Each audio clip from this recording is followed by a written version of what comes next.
The news this week is that the papally appointed apostolic administrator of this archeparchy, a guy by the name of Archbishop Foshoth,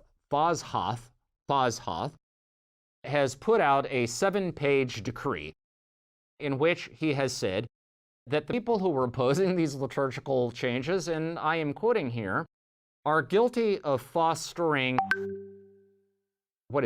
subversion and hatred against ecclesiastical authority. Subversion and hatred, okay? That is strong language, right?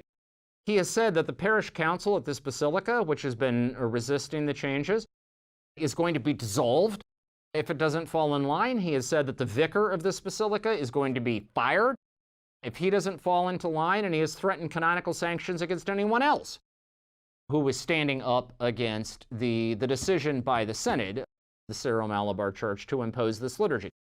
How are the people of the archeparchy responding? Well, this past Sunday, they gathered in front of St. Mary's Cathedral, where they took a copy of Archbishop Foshoth's decree and burned it publicly. Now, Foshoth has set a July 2nd deadline for everyone to fall in line.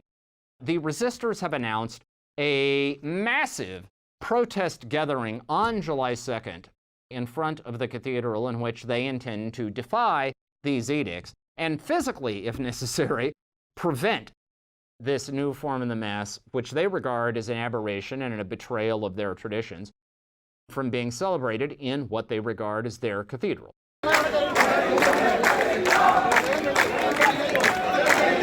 Now, the Synod is claiming to have the Pope's backing in its efforts to ram through this new approach, but to date, Francis has not yet directly addressed this controversy.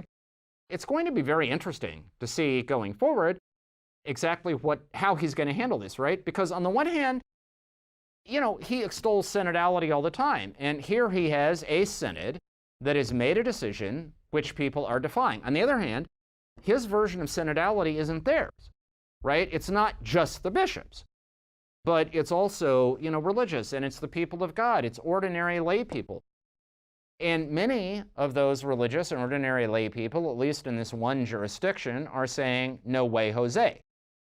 So it's going to be really interesting to see if, when, and how Pope Francis decides to weigh into this controversy. In the meantime, folks, this is the closest thing in contemporary Catholic experience to those moments in the 4th century, in the run-up to the Council of Nicaea, where you actually had riots in the streets over whether Christ was fully God and fully man, as Orthodoxy insisted, or whether, as the Arians demanded, he was somehow subordinate to the Father.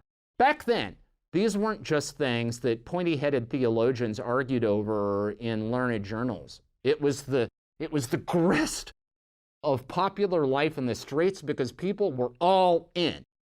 And if you want a place in the world where you still have that level of passion, however misguided and however unfortunately explosive it may be, if you want to see a place where people are willing to bleed and die for their vision of the liturgy, look no further than India's Syro Malabar Church. All right, that is our show for this week.